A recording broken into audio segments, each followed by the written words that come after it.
손흥민이 프리미어리그 최고 라이벌 매치 중 하나로 꼽히는 일명 북런던 더비에서 무려 멀티골을 기록하며 역대급 반응을 불러일으키고 있습니다. 비록 승리를 하지는 못했지만 아스날과의 원정 경기에서 손흥민 선수는 2골을 몰아치며 패배의 위기에서 팀을 구해내며 계속해서 토트넘의 무패 행진을 이어가게 됐습니다.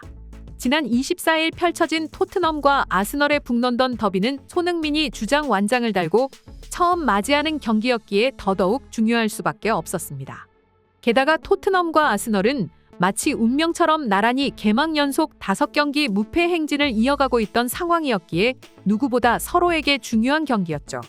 하지만 아무래도 6만 명 이상이 수용되는 아스날 홈 경기였고 아스날의 팀 분위기가 워낙 좋다 보니 대부분의 전문가들은 아스날의 승리를 예상했었습니다. 하지만 결과는 완전히 반대였죠. 그리고 그 중심에는 손흥민이 있었습니다.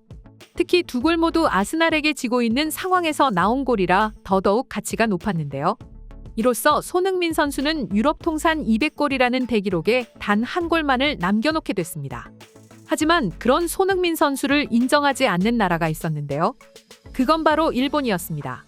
사실 일본인들 자체가 한국 축구를 애초에 인정하지 않았었는데요. 비록 일본 축구가 현재 역대급 전성기를 맞이하고 있는 건 사실이지만 손흥민 같은 세계적인 스타가 나온 적은 없었습니다. 그렇다 보니 일본인들은 항상 손흥민 선수와 관련된 기사가 뜨면 질투의 반응을 보여주기 다반사였죠. 과거 해외 커뮤니티에서 일본인들은 손흥민 선수를 향해 한국인들은 축구 후진국이다 보니 조금만 해외 리그에서 뛰는 선수가 나오면 마치 그 선수가 월드 클래스인 것처럼 착각한다. 손흥민도 마찬가지다. 그는 그냥 축구를 잘하는 일반적인 프리미어리그 선수일 뿐이다라며 손흥민 선수의 인기를 부정하기도 했었죠. 하지만 북런던 더비에서 주장 완장을 차고 멀티골을 기록하며 팀의 무패 행진을 이끌자 일본인들은 더 이상 아무 말도 할 수가 없게 됐습니다. 이미 수많은 해외 축구 팬들이 손흥민 선수를 극찬하고 있었기 때문이었죠. 이번 경기에서 손흥민 선수는 여러 축구 매체들이 매긴 평점에서 양팀 통틀어 1위를 기록했는데요. 먼저 영국의 축구 전문 매체 풋볼 런던은 손흥민에게 평점 8점을 주었고 또 다른 매체 풋몹은 8.8점을 주었습니다. 그리고 영국 공영방송 BBC는 이번 손흥민과 메디슨의 합작골에 대해서 토트넘의 이번 북런던 더비는 가장 큰 시험대였다. 아스널의 전방 압박에 어려워했지만 굴복하지 않았다. 토트넘은 바이에른 뮌헨으로 떠난 해리 케인 공백을 메울 수 있는 또 다른 방법을 찾았다. 메디슨이 기회를 창출하고 손흥민이 마무리한다라면서 손흥민에게 평점 7.7점을 부여함과 동시에 아스널전 MVP로 지목했습니다. 이 밖에도 유럽 축구 이적 시장 전문가 파브리시오 로마노 또한 캡틴 멘탈리티 온 뭐라고 할 말이 전혀 없다. 그저 존경한다면서 이번 경기 맹활약한 손흥민 선수를 향해 존경한다는 표현을 썼습니다. 또한 이번 경기 손흥민 선수가 기록한 골은 개인적으로도 또 팀으로서도 그 의미가 대단했는데요. 축구 통계업체 옵타는 손흥민이 1993년 5월 존 핸들리 이후 처음으로 프리미어리그 아스널 원정 경기에서 멀티골을 터뜨린 토트넘 선수가 됐다고 알렸습니다. 1993년부터 2023년까지 무려 30년 동안 토트넘 팀 내에서 그 누구도 기록하지 못했던 아스널 원정 멀티골을 손흥민이 해낸 것이었습니다. 이에 손흥민 선수의 런던 내 위상과 인기는 엄청나죠.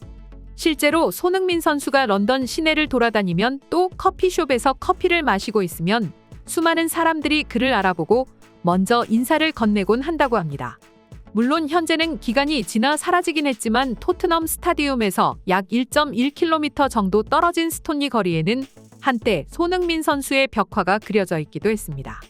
아시아 선수가 런던 거리에 벽화로 남겨진 것은 처음이었기 때문에 많은 아시아인들이 런던을 찾으면 반드시 이곳을 들러 손흥민 선수의 벽화를 배경으로 인증샷을 남기는 것이 유행이기도 했죠. 물론 현재 일본이 지난 월드컵 이후로 꾸준히 A매치를 비롯해 국가대표 선수들의 유럽 무대에서의 활약하고 있을 정도로 그 어느 때보다도 일본 축구는 전성기를 맞고 있지만 여전히 세계적으로 이렇다 할 월드클래스급 선수는 나오지 않고 있습니다. 반면에 한국에서는 차범근, 박지성, 손흥민 같은 아시아를 넘어 세계적으로 인정받는 선수들이 계속해서 등장하고 있습니다. 지금만 하더라도 손흥민 선수는 물론이고 레알 마드리드, 바르셀로나, 맨체스터 유나이티드와 함께 세계 최고의 클럽 중 하나로 손꼽히는 바이에른 뮌헨이라는 대형 클럽에서 기존에 맹활약하던 센터백 듀오 우파메카노 더 리흐트 선수를 제치고 바이에른 뮌헨의 부동의 센터백으로 자리매김하고 심지어 현 시점 유럽 최고의 센터백을 이야기할 때 늘 거론되는 김민재 선수와 또 파리 생제르맹에서 뛰고 있는 이강인 선수까지 월드클래스급 활약을 펼치는 선수들이 계속 등장하지만 일본에서는 아직까지 그런 선수는 나오지 않고 있습니다. 때문에 해외 축구 팬들은 그런 일본이 한국 축구를 맹비난하는 것이 어이없고 심지어 매 시즌 우승 경쟁을 펼치는 토트넘에서 주장 완장을 찬 손흥민 선수를 이렇게 비난하는 것은 그저 손흥민 선수가 너무 부러워서 그런 것이라는 반응을 보이고 있는데요. 그럼 지금부터 실제로 이런 어이없는 반응을 보여주고 있는 일본인들에 대해 해외 축구 팬들은 어떤 반응을 보이고 있는지 자세히 살펴보도록 하겠습니다. 이번 경기 쏘는 미친 활약을 펼쳤다. 그와 짝을 이룬 메디슨을 보는 것이 지금 내가 토트넘 경기를 보는 이유다.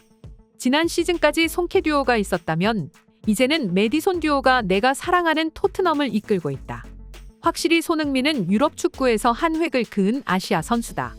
그런데 그런 같은 아시아 선수를 맹비난하는 일본인들이 어이가 없다. 아마도 부러워 그런 거겠지. 일본은 손흥민 같은 선수가 없으니까 말이야.